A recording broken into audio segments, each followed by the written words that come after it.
Welcome to the Blindside Blitz. Today, we're breaking down why it's Super Bowl or bust for the Buffalo Bills, how the Jaguars just turned heads with a statement win, and why the race for the NFC's #1 seed is still wide open.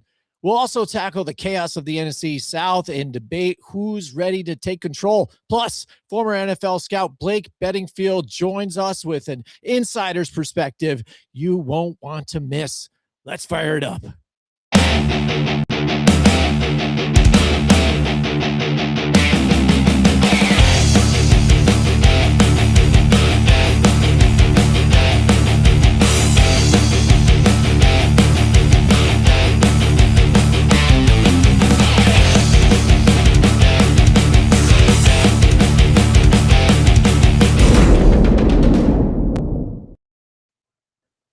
Welcome, everybody. It is the Blindside Blitz. I am Jim McFee, and right there is Mr. Joe DeCapita. What's going on, Blitz Nation? We are back, baby, to talk some more football. Can't wait for it. I know the season's almost over. Some of you are happy. Some of you are sad about it, but we're going to get you through this whole thing. And, Jim, we're joined by a special guest. Absolutely. Bring him in, Joe. Blake Beddingfield. Look at this guy. This guy's the aficionado of scouting. This guy's had his hands in the trenches, so to speak, in the NFL, has been heavily involved and still continues to be. Blake, welcome to the show.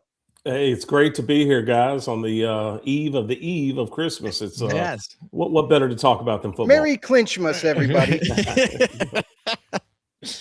Yeah, absolutely. So, Blake, there's so much different things to talk about right now, but I know you again worked for 19 years with the Tennessee Titans, and I know I looked at a few of your old tweets too, so I don't want to bring up old stuff for you, but I know you were very on board and a big supporter of Amy Adams-Strunk, and recently, since then, she's fired Mike Vrabel, and now they're currently looking for a head coach, but Vrabel's doing great with the Patriots right now.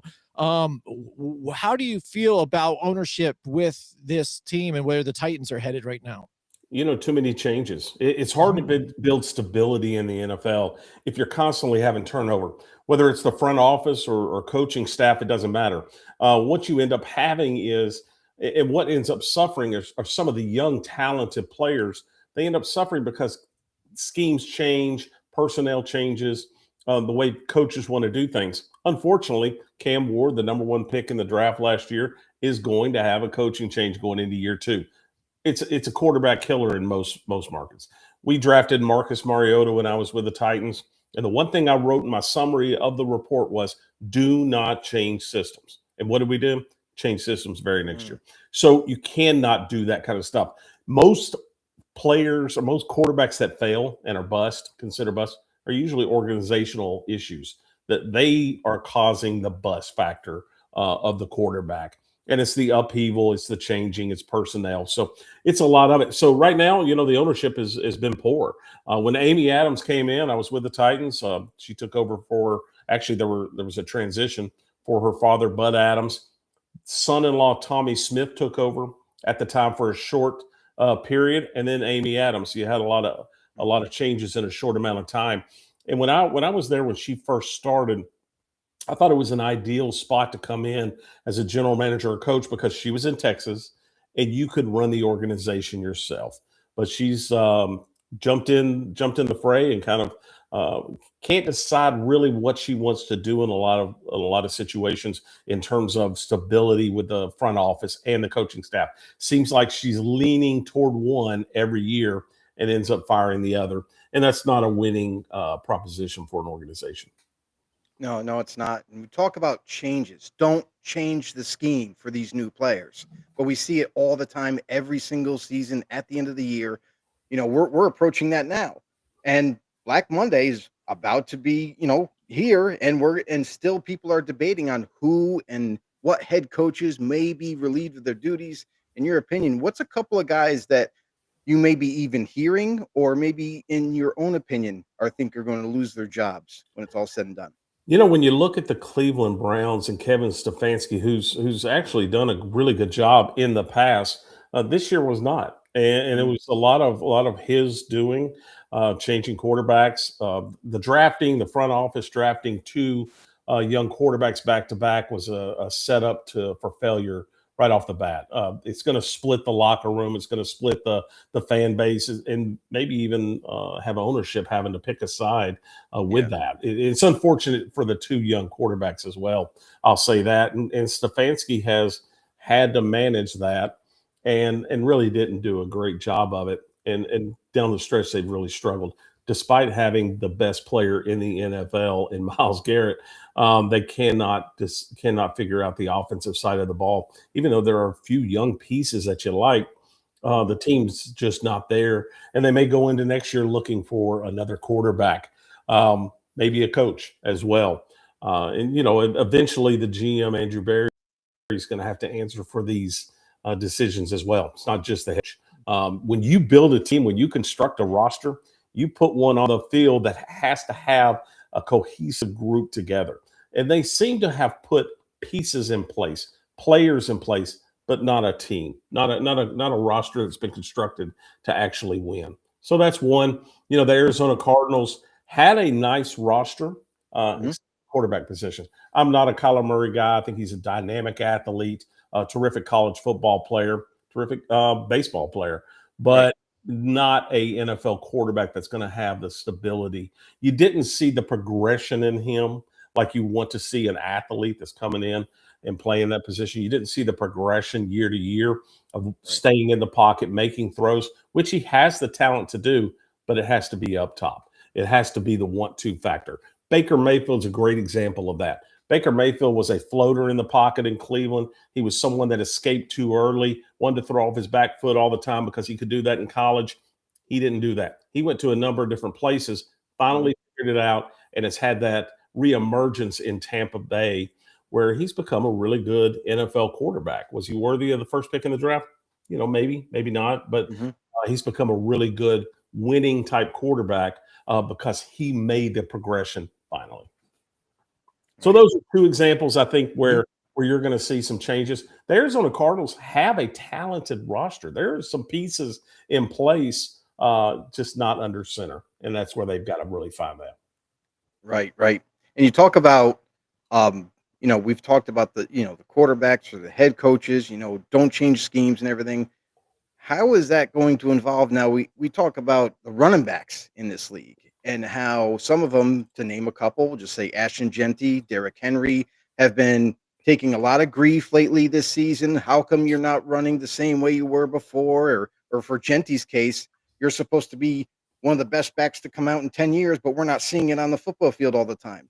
Now, how often is that the offensive line lack of execution, or is it the play calling, or is it both?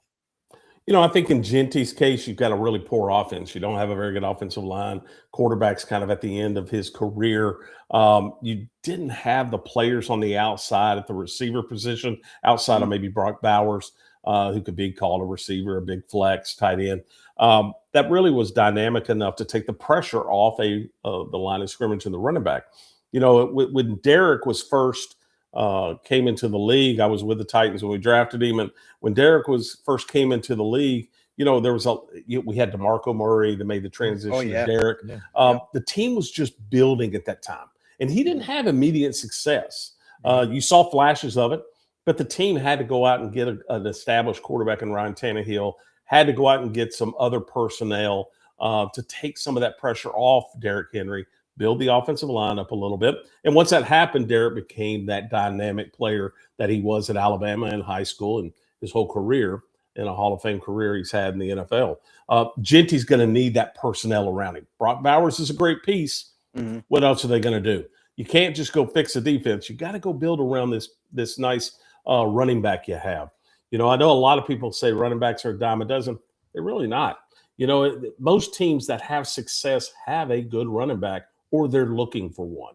Even the Kansas City Chiefs, all those years with Mahomes, the best quarterback in the NFL, they were always looking for that running back piece, whether they drafted Clyde Edwards-Helaire in the first round, or they would go out and Kareem Hunt, multiple different players they would go out and try to acquire to find that running back spot to take pressure off Mahomes, Kelsey, and the receivers that they had. So it is a position of need. You see how dynamic Bijan Robinson has been in Atlanta, and they've got a few pieces in place, and he's one of the best backs in the NFL.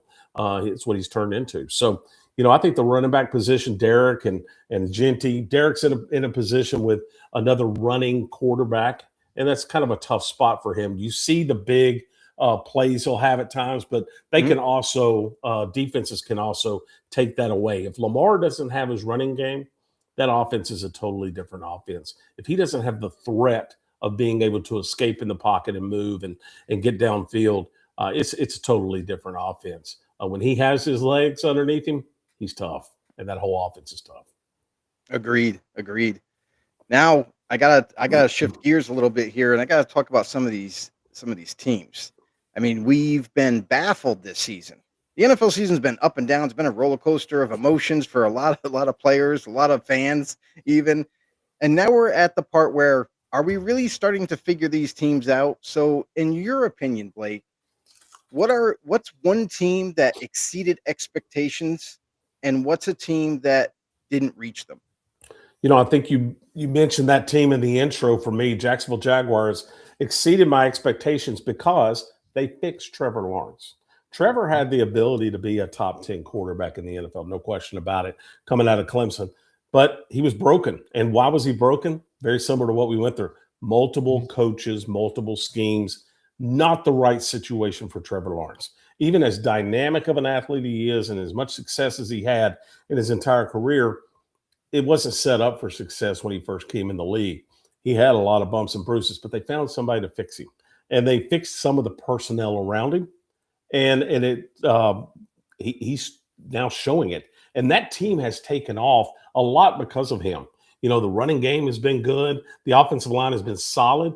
And the receivers have emerged. Some of the receivers have emerged that really weren't expected to emerge. And then the defense had pass rushers, which is a premium in the NFL. So if you have quarterback play and you can rush a passer, you're going to have success in this league. And now they have the quarterback play to go along with some of the other pieces. So they've been the biggest surprise.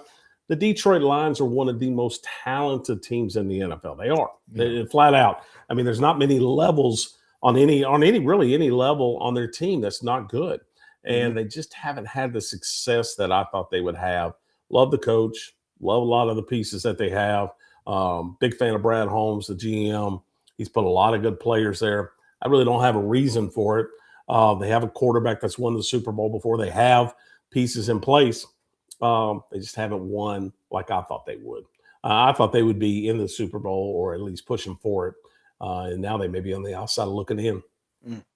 Yeah, absolutely. And you talk about the different quarterbacks and how a scheme, how the franchise could be an issue. We've seen multiple first rounders not work out in the team that they've been drafted on and now moved on. Look at Sam Darnold right now. Baker Mayfield you brought up as well. Look what it happened in San Francisco with Mac Jones even too, and excelling on just a different team, many more years in the league too, on top of it too, maybe alleviating some of that pressure that we put on these quarterbacks and try to give them that expiration date. Like, you've got this much time to prove this or you're gone, you know what I mean? And I think that's part of it too, that adds on to it. Now, bringing up quarterbacks let's talk about the Tennessee Titans again one more time. And Cam Ward, what's your assessment of them being the number one overall pick and how he's playing, starting off slow, but seems like these last couple of weeks he's starting to get it together here with this team. What's your assessment of Cam Ward and going forward with the Titans? I think Cam Ward initially, when you talk about the first pick in the draft, you're talking about a franchise player. I don't think he'll ever be a franchise player.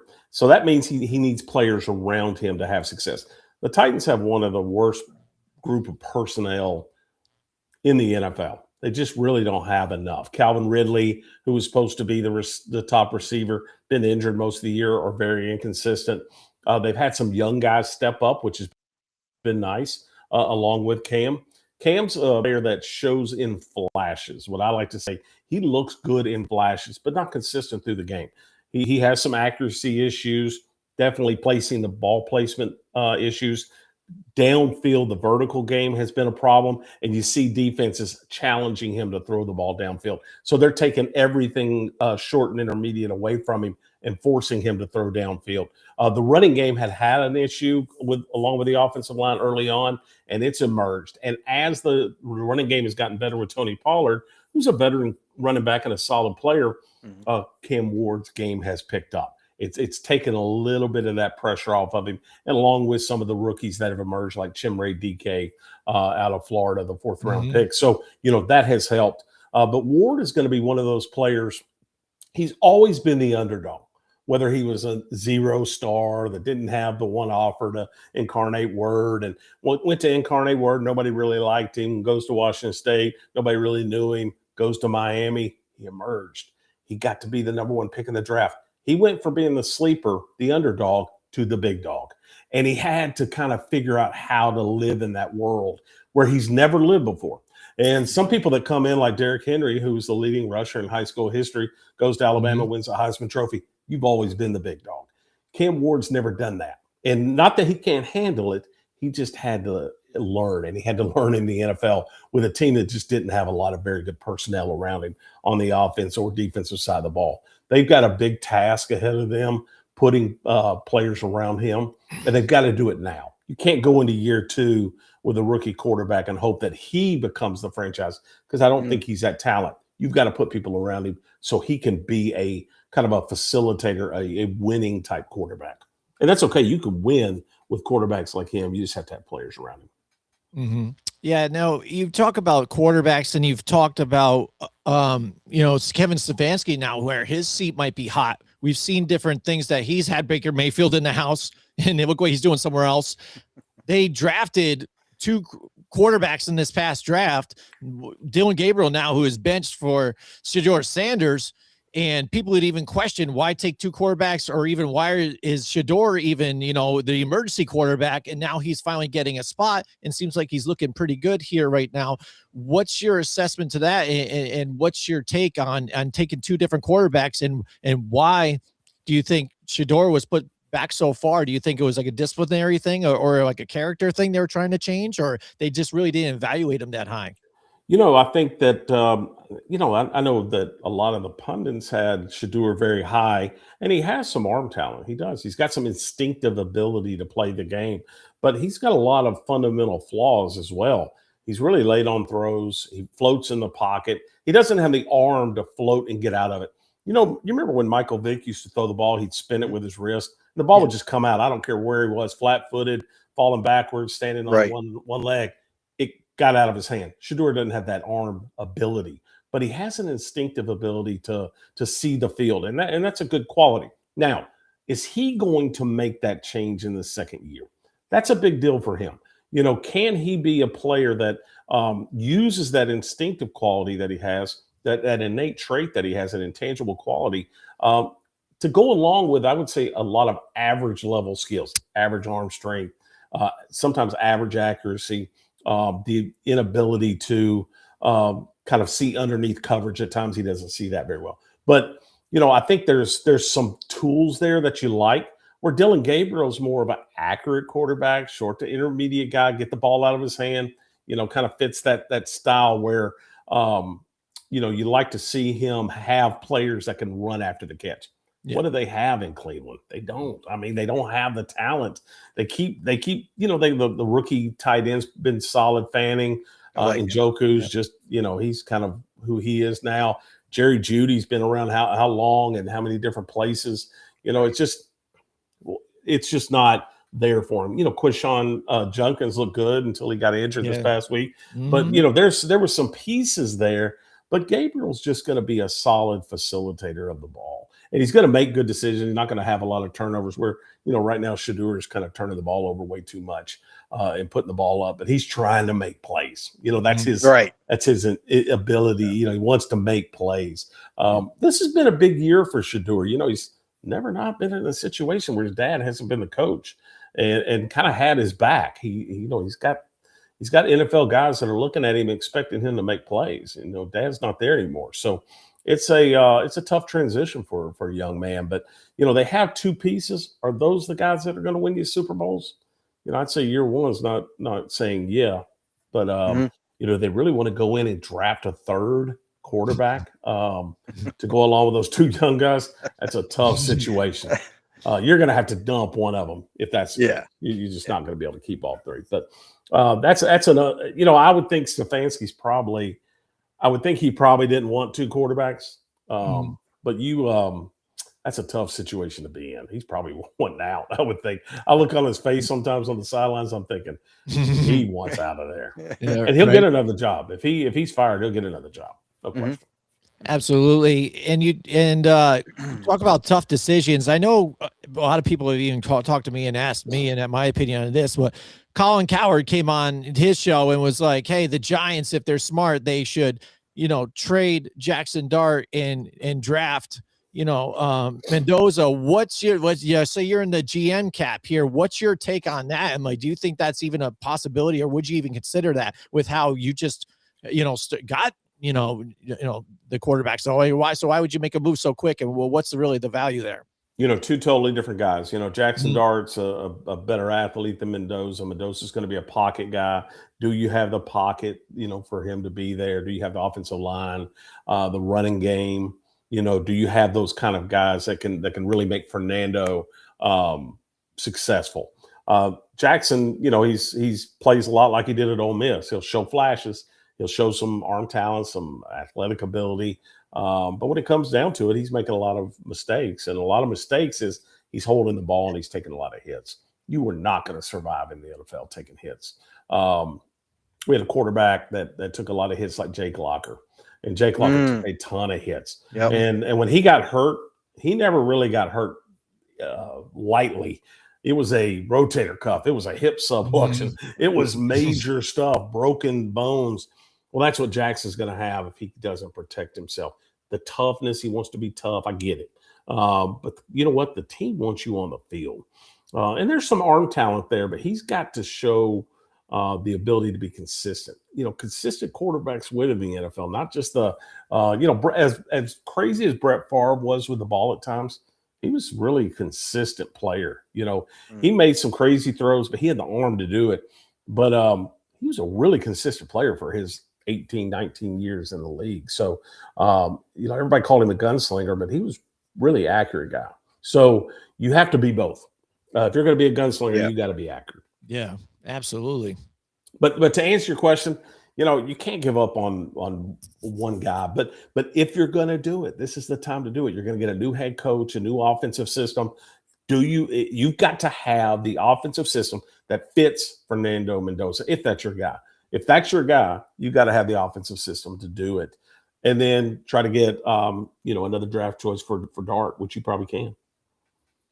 Yeah, definitely. I mean, I thought about it too, and I'm like, I don't know. For me, it's like you kind of know what Dart is at this point. Maybe you're not sure about Mendoza unless you're in love with him. Like you said, a new regime comes in, and that's what they think they have. But is it better draft value with getting picks for Dart or getting picks for the number 1 overall pick if you have the number 1 overall pick? So what that might be, and if somebody does want Mendoza, what are they willing to give up? So that's kind of the question for me. And then what are the statistics on quarterbacks that have success after changing coaches? It's not very good. And so you're setting yourself up for that 30% or whatever of having success. If you're Joe Shane, the GM, and if you get another year, do you want to tie yourself to Mendoza or do you want to tie yourself to Dart? All right. Yeah. Oh, yeah. Right. Definitely. So talk about this upcoming draft. Is there somebody, I know you've been doing your work, is there somebody now you see coming out that is your top prospect right now? I don't think there's that one guy. And just like last year, I didn't think there was that one guy last year. They had some pieces. And that's kind of where you're going to in the NFL.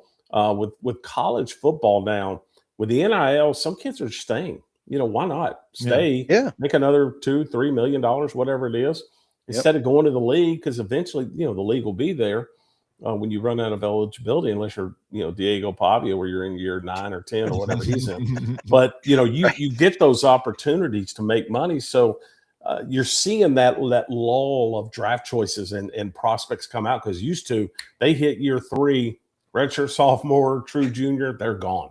And now you're seeing a less of a group. So that's unfortunately is the value of that top 10 pick. the same as it used to be. I think that's what teams are going to have to evaluate. They love to have the analytics groups and the metrics.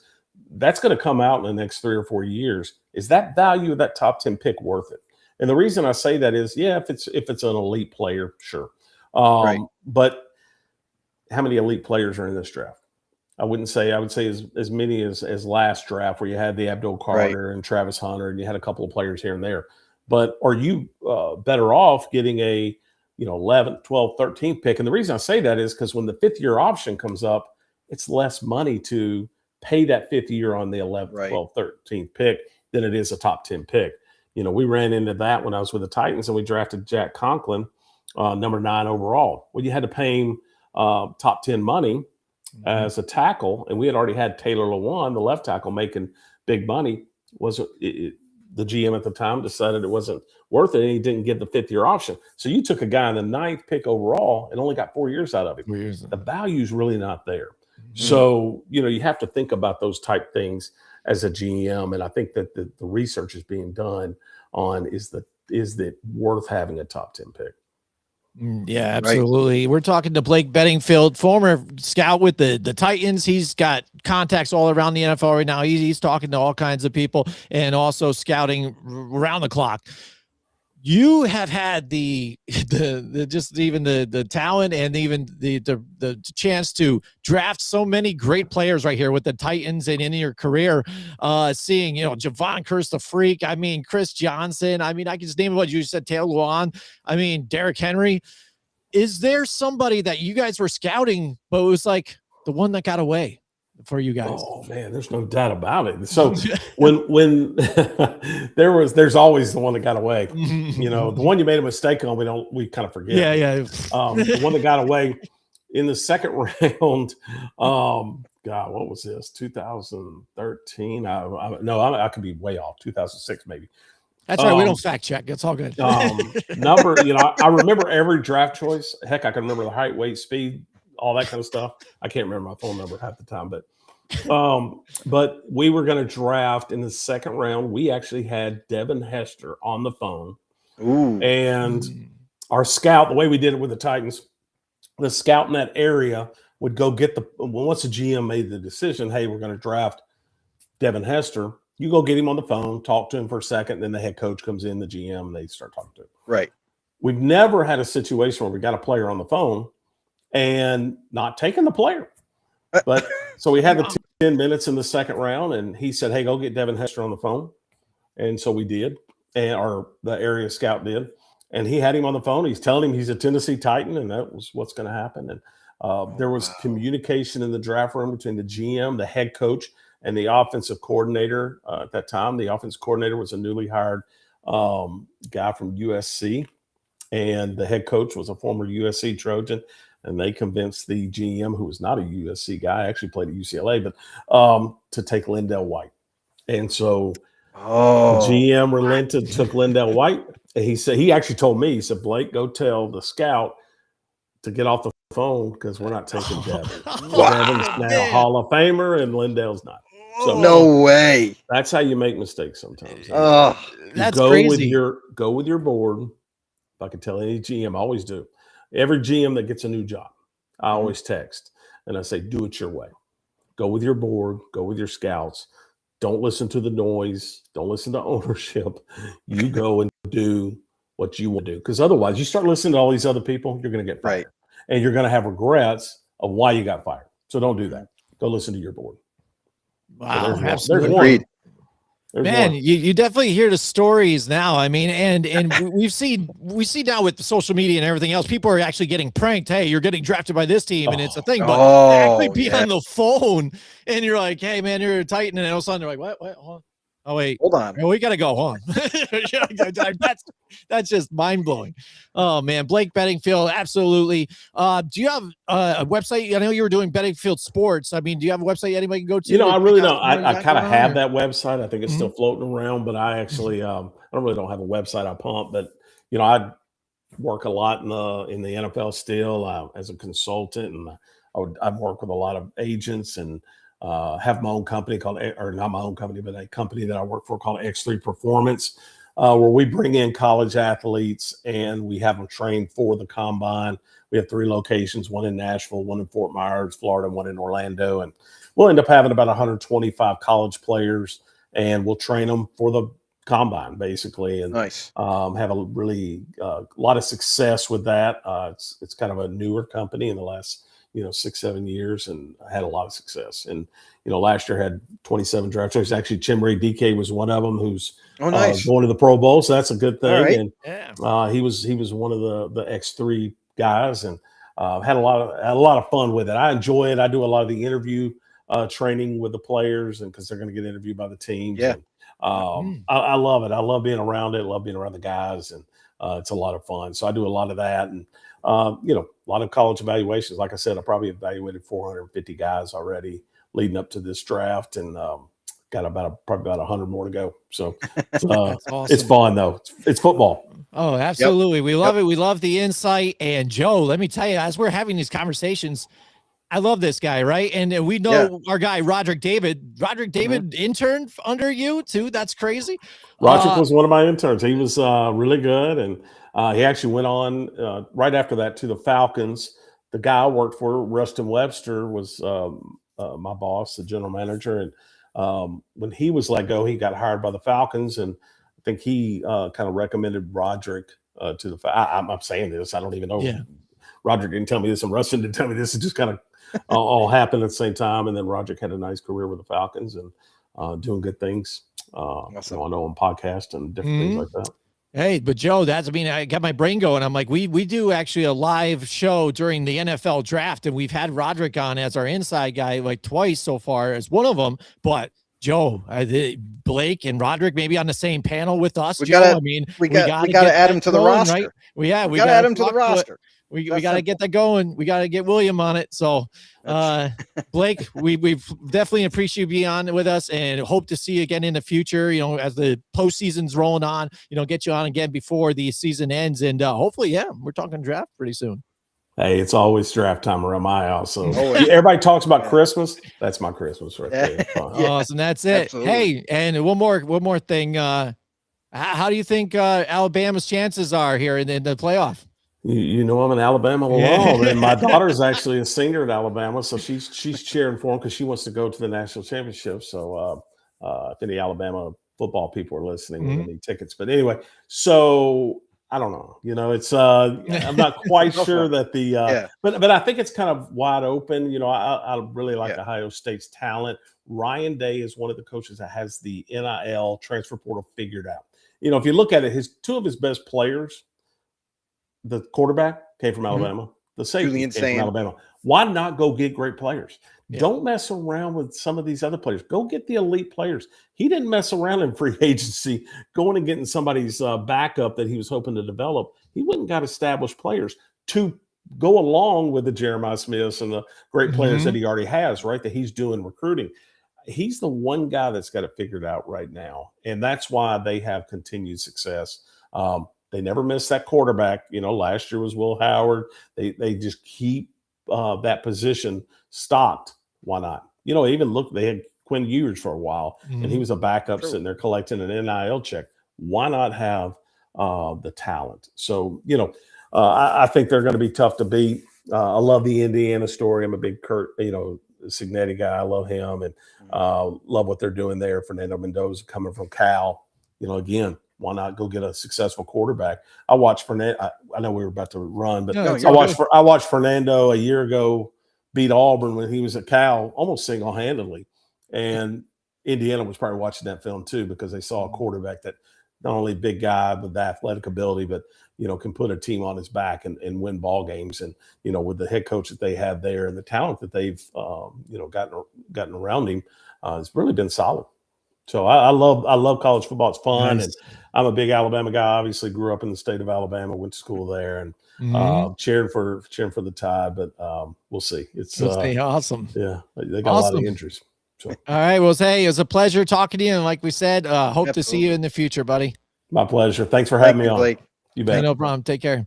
Bye-bye. All right, there you go, Blake Beddingfield, ladies and gentlemen. Man, yeah, and it's funny because you get those interview's on, right? And you're like, well, we got to do like a 20-minute spot. And then it ends up turning like 40 minutes, something like that. But you just keep getting more information and more Great stories. info. And it just keeps you going. Like I couldn't stop. Great info. You know what I mean, Joe? I mean, honestly- it just rolls into another one. And that's why he gets into another story. I just let it roll. I want to hear the story.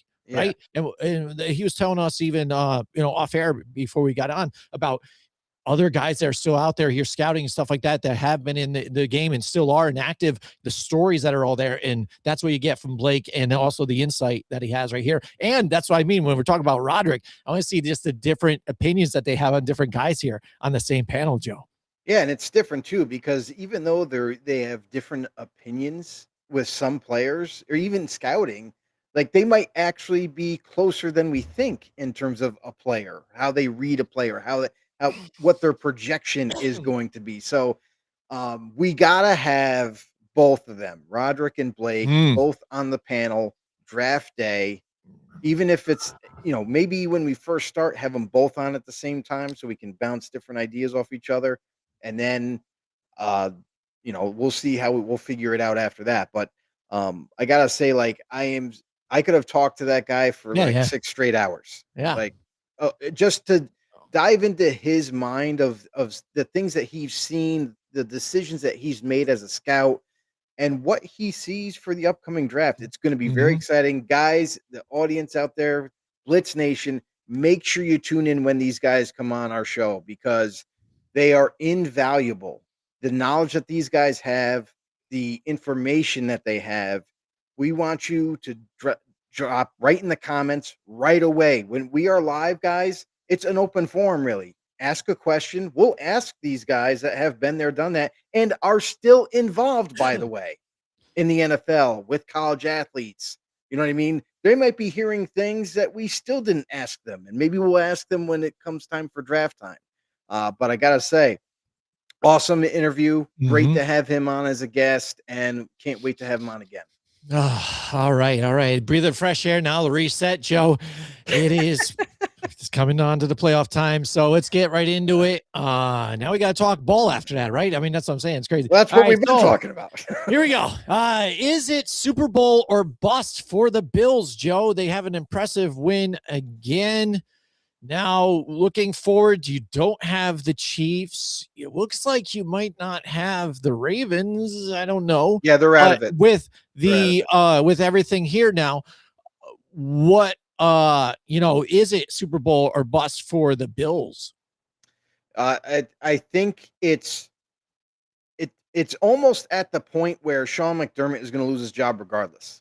Like, we keep hearing all kinds of stories out of Buffalo about how the fans are upset with him. The front office is upset with him. They're losing games that they shouldn't lose. But then I get it. They've recently, right? Like they strung along a couple of wins back to back, and everything's projecting in the right direction. They're gonna make the playoffs. What can they do after it? I gotta say that the first round one and done's not gonna cut it. It is Super Bowl or bust at this point. It's time to make that move. However, we've talked about the Buffalo Bills a lot this season, and we've talked about how they still don't have that Super Bowl caliber roster yet. They still are lacking in positions on the defense. They're still lacking with wide receivers. You know what I mean? So they have the running back. They got the offensive line. Obviously, they got the quarterback. Everybody knows that. But the outside talent isn't there. It's not a Super Bowl winning team. Even to make the Super Bowl will be an uphill climb. So I think that if they don't make the Super Bowl, which isn't likely, I think McDermott's done. I think they're going to look to retool that roster, start over with a new coach, new coaching staff, and look to the future for next season. Yeah, and when you look at is it Super Bowl or bust for the Bills, I think it is because the fact that you don't have the Ravens, you don't have the Chiefs. Those are the teams standing in your way. So they're not in your way anymore. Plus, you've got teams like the Jacksonville Jaguars who are just getting back into the playoffs. the Patriots who are just getting back into the playoffs. The Denver Broncos, who the offense has been okay, but mainly riding on their defense. So it seems like, and the Texans too, just jumping back into this. So it seems like every team here has either beat each other once or so, or everybody's kind of beatable.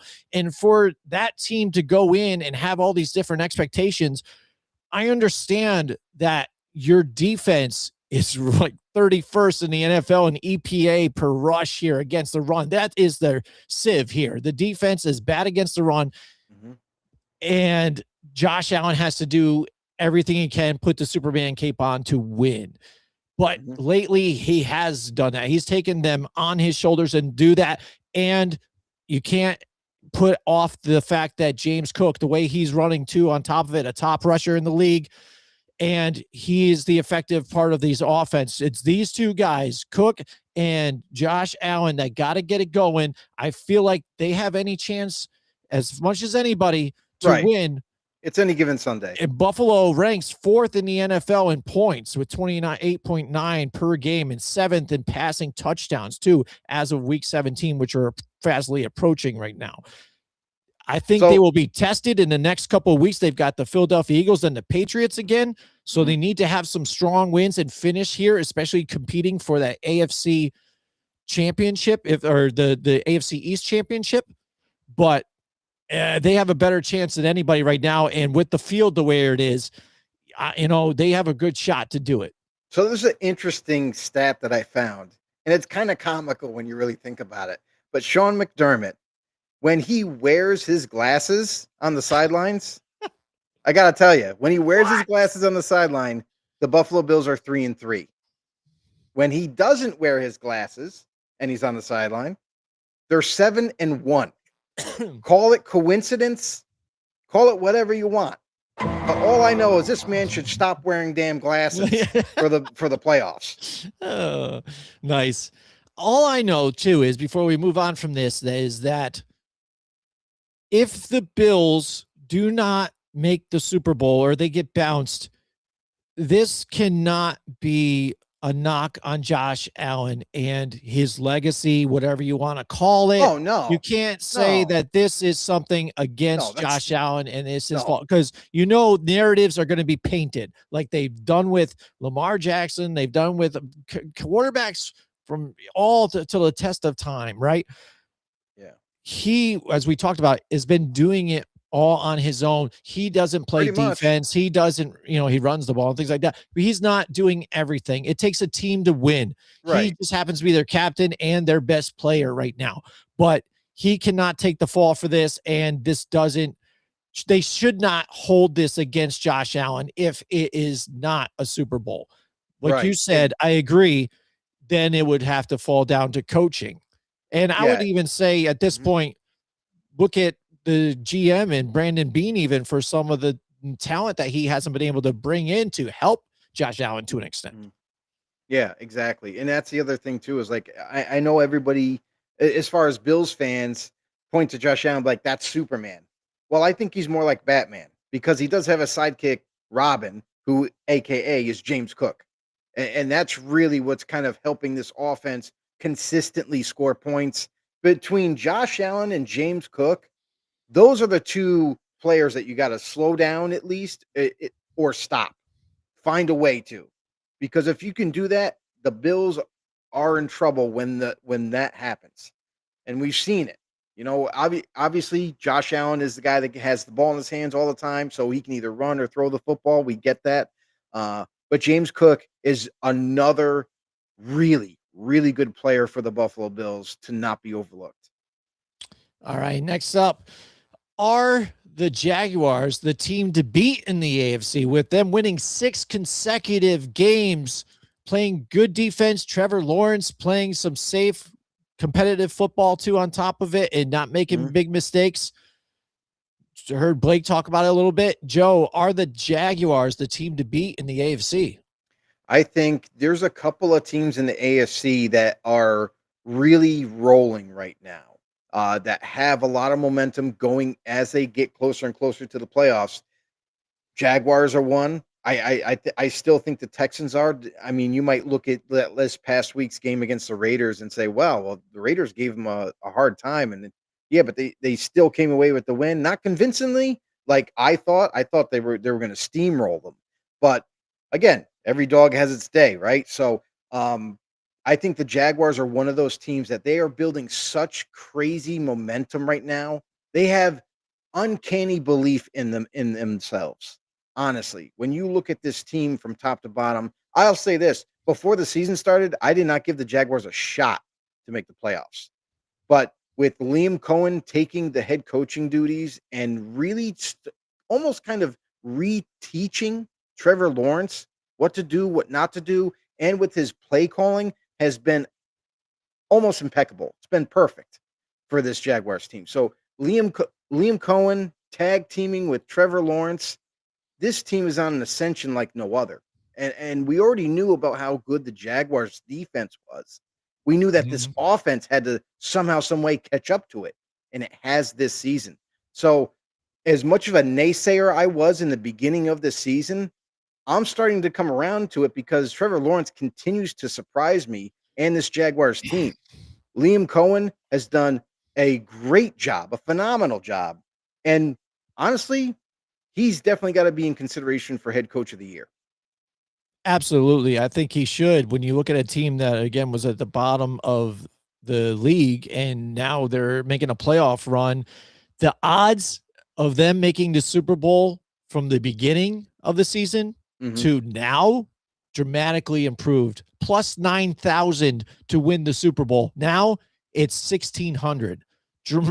Drastic change. People are jumping on board on top too, and people are, and I know Josh Hines Allen and others that said, "Hey, we don't want you on this bandwagon." Well, we get all right, whatever, we chill. But it kind of is reminiscent to me, and they're different teams. The Eagles had a better defense, but that underdog mentality, this team is kind of taken that upon themselves. We're the dog that nobody has belief in, and we're just going out and we're balling and we're winning games, and we're winning it in tough games. Right. Getting disrespected by Sean Payton. And I've seen this, again, go off topic real quick. This guy disrespects more people than I've ever seen before in my life, right on the podium, right to their face. And it's ridiculous how he just calls people out nonstop. And it's great that Liam Cohen was able to kind of bounce right back at him and say, yeah, for a small market, we did this. So kudos to Liam Cohen. I hope he can win that coach of the year in this one. Now I'm rooting for him. Exactly. And here's the other thing too, is it's not like this team was good, but then they made a trade before the deadline happened, which I think really opened up this offense and happened to really help Trevor Lawrence. You got to surround players like Blake Beddingfield was just on this podcast, and he said himself, you got to surround your quarterbacks with talent, correct? Well, they did that before the trade deadline, trading for Jacoby Myers, wide receiver from the Vegas Raiders. Since joining Jacksonville, here's a crazy stat. He's had 27 catches, 356 yards, and 3 TDs. The team, since his trade, is 5-1. Since absolutely. It's a great thing when you know your organization. Gladstone is the GM there in Jacksonville. Guess what? This is his first year as a GM. Never had experience as the GM beforehand.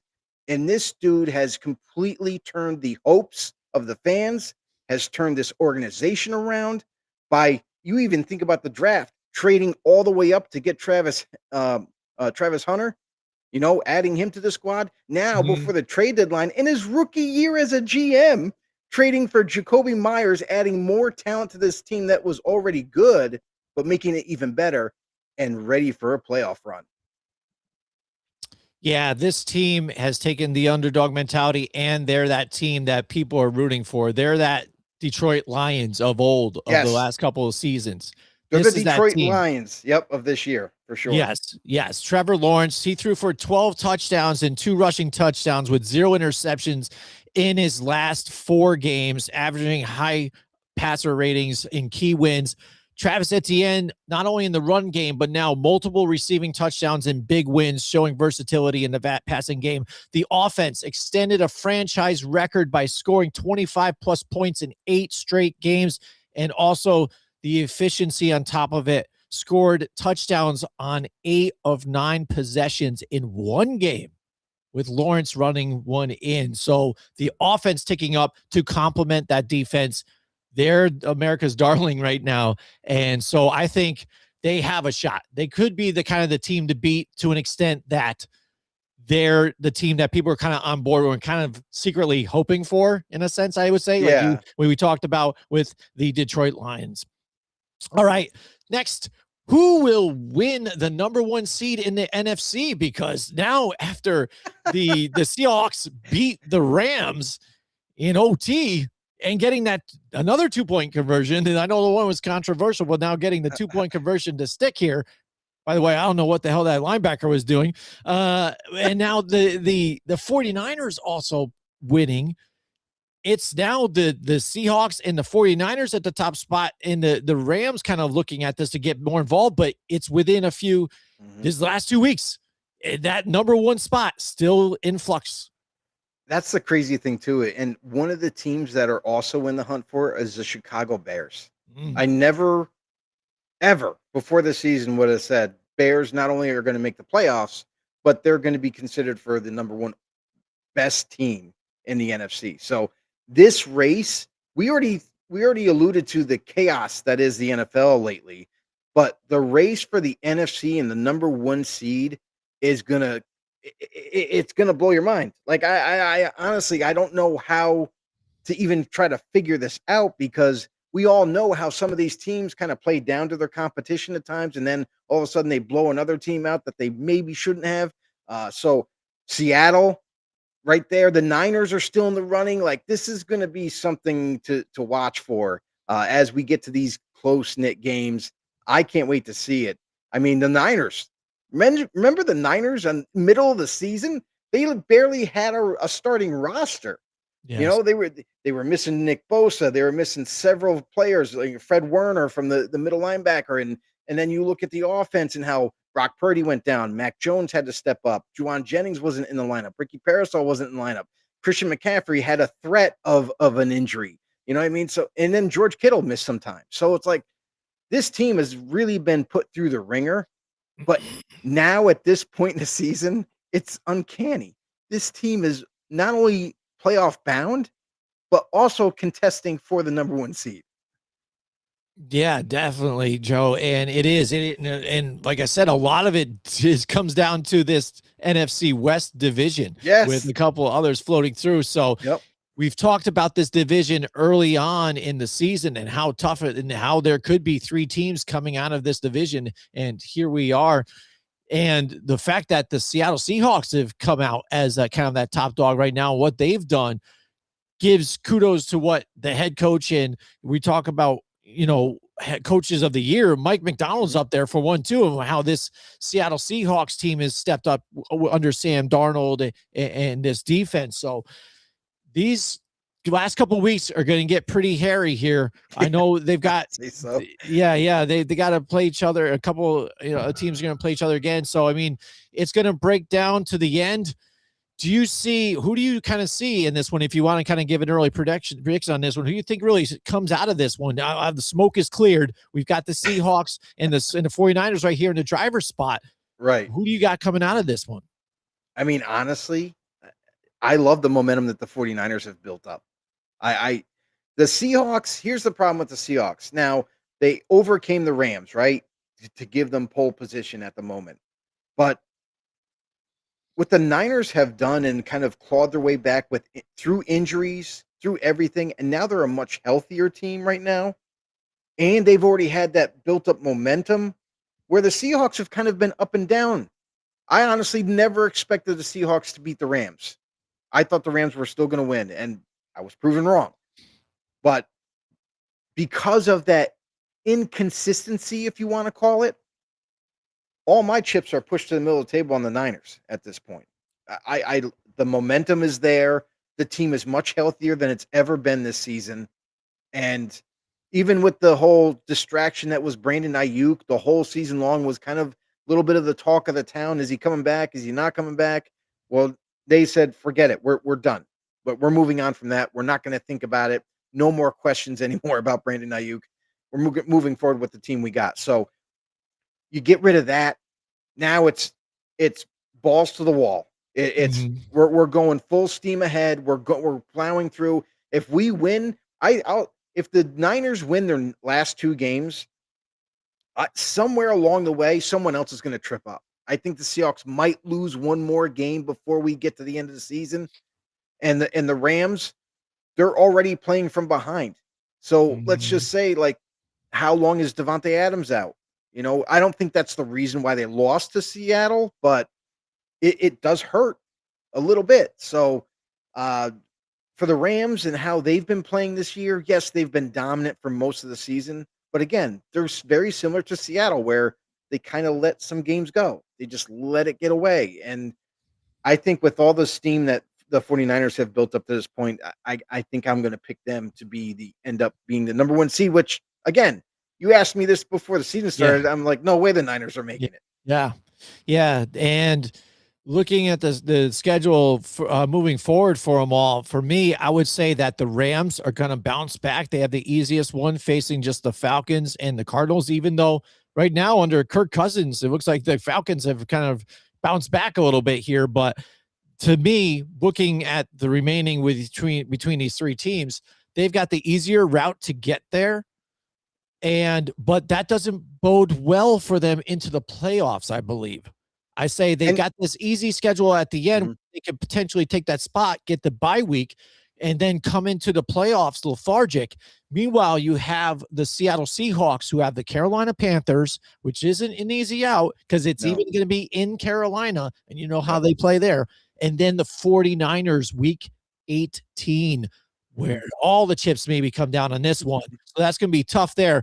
Meanwhile, the 49ers, they have the Bears right before they play the Seahawks. So tough. And out of those 3 teams, yes, I believe the Rams could come out on top as Yeah. the number 1 seed, but the team with the game hardened wins and the more playoff atmosphere and experience, San Francisco 49ers, Chicago Bears, they're a playoff team right now. Really good defense. Going to be a Yeah. tough out. The atmosphere is going to be electric in Levi Mhm. Stadium at home.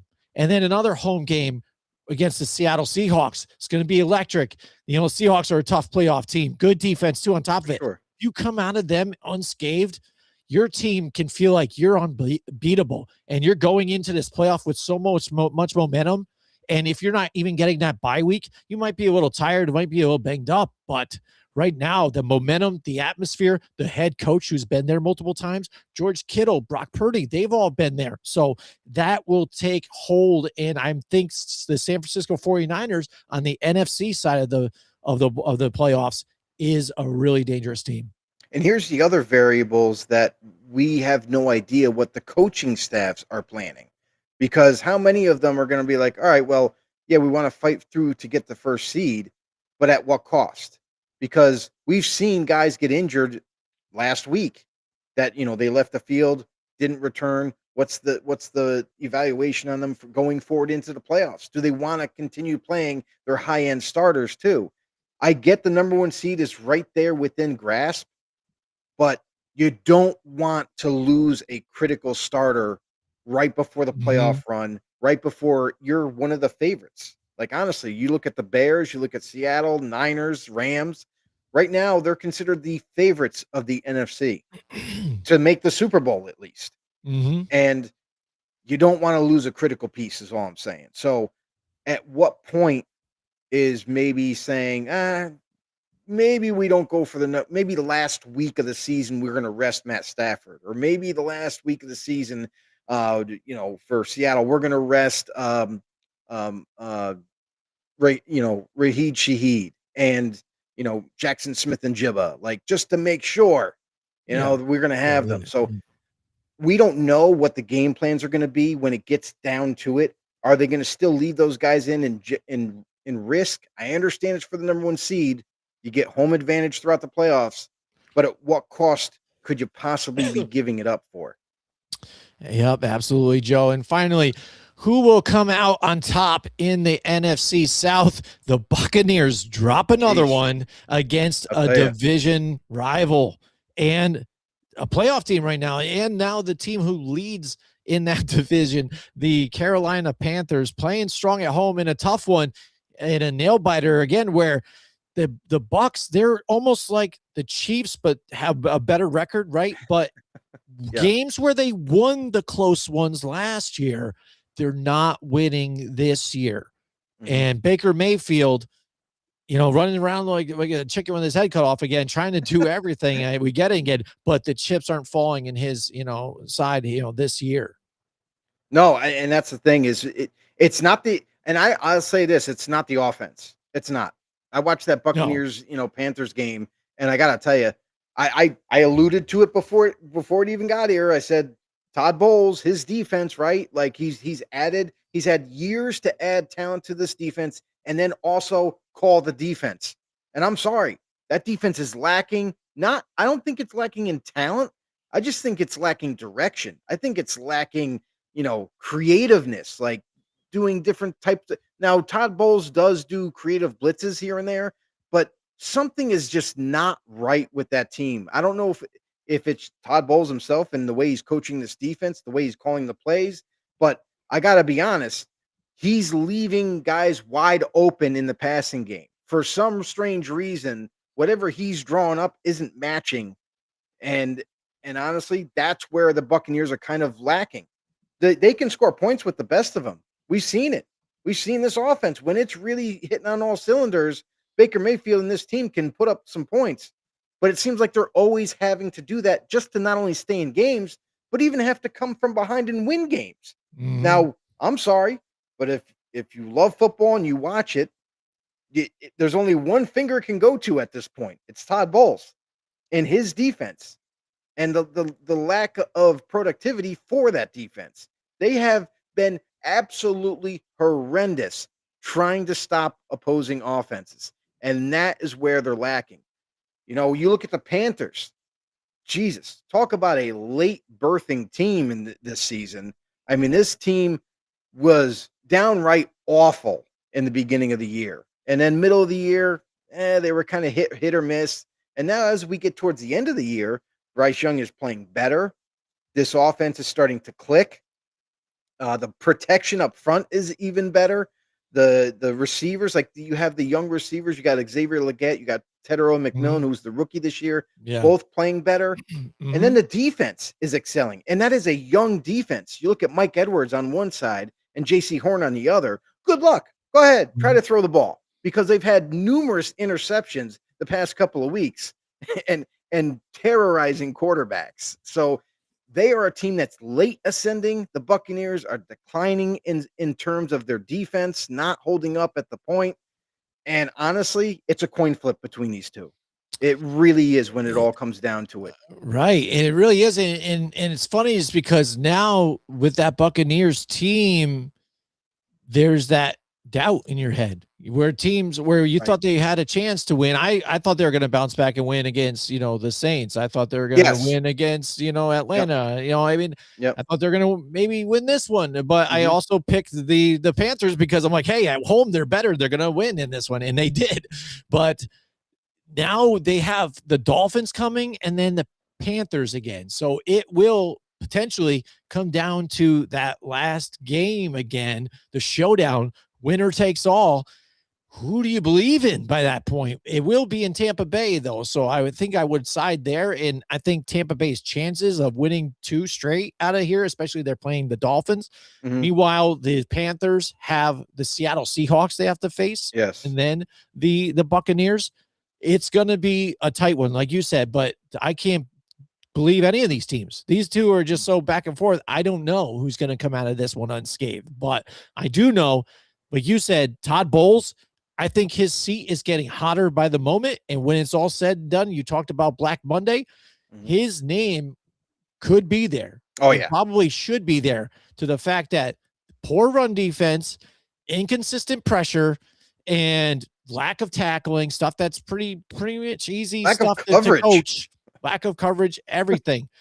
Where he's the head coach, that's your thing, and you're not performing in that way, and you can't put it all on the offense and what they're doing. So, he's a it all comes defensive down to guy. that. So when it comes down to it, I'm gonna side with the Bucks here, but if it comes down to the Panthers taking it, man, then I'd say that Todd Bowles, he's got to be on his way out the door. Then If the Buccaneers don't make the playoffs, they're done. He's done, hands down. There's already rumors now, before we even got an answer if they're making the playoffs or not, that his seat is hot.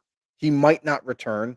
You know what I mean? They may decide to make a move, which I think that would be the right decision. But again, when you go looking at these two teams, who's going to take that division? The Panthers got the toughest matchup this week. They play Seattle. You don't think Seattle wants to destroy the Panthers? You don't think Seattle wants to push them out of the playoffs, possibly? I think that this is going to be a good. I don't think Seattle's going to blow them out, but because the Panthers, like you said, Jimmy, like they play better at home, rightfully so. But they're playing a really tough team in Seattle. You know they're hungry. You know they want to continue to win to possibly get that number 1 seed, or lock it in, I should say. And then with the last game, like let's just say, for example, Seattle beats Panthers. You know, now the Buccaneers are in the driver's seat to where they can, if they win against the Panthers, it's a lock. Yeah. They're done, obviously. So I'm going to go with the team that has the lesser schedule right now. And I know both these teams have been up and down too. They've both made mistakes. Yeah. Even look at that past Buccaneer Panther game this past week. That it was so back and forth. It was crazy. Yeah. Both teams were making mistakes, and it was almost like, oh, do you want to go to the playoffs? No, I don't want to. How about you go? You know, it was just idiotic. It was ridiculous to watch. And now you got a tough matchup with the Panthers in Seattle. I'm going to take the lesser of the two evils here. I'm going to hope that maybe the Buccaneers, they got the offense to compete with anybody. You know, I feel like they have the best chance to pull off, maybe a round 1 win. But man, that defense definitely has to get better. All right. So, yep, that's it for the show tonight. Joe, why don't you tell everybody here how they can get more episodes like this one and check out more shows like the Blindside Blitz here?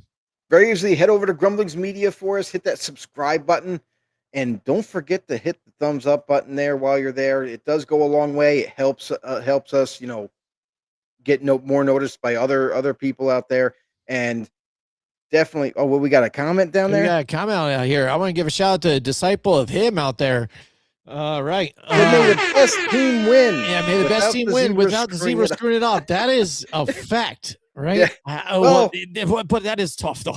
I'm sorry. That's all I ask. That's all I ask. I'm sorry to rain on your parade, but the refs are always going to screw up these games. So we know that's a fact. Yes. It seems like the more that's on the line, they screw it up more and make it more confusing. It doesn't even have to be on the line. They just, they do what they do. But head over to Grumblings Media for us. Hit that subscribe button. Hit the thumbs up while you're there. It does let YouTube know, like, hey, maybe people should get noticed. Maybe we send more people over to you guys. And don't forget to tell a friend, spread the word. We'll see you guys in the next one. Yeah, absolutely. There it is. If you want to just look at the show, look it up and subscribe, that's fine. That's the harder way. But right there, we have the QR code right there. Nice and easy for you. Simple. Just scan it and you guys can be all involved with us and check us out for the next show. That's it for us. We want to thank Blake Beddingfield again for joining us. That was very insightful and a lot of fun to talk to him. So I can't wait to talk to him again. And you guys make sure if you missed the beginning of the episode, you can always check it on anywhere you get your podcast, Google, Spotify, Apple Music, everywhere you get your podcast. So check out the old stuff too if you didn't check the live show. So thank you so much. And we'll see you guys in the next one.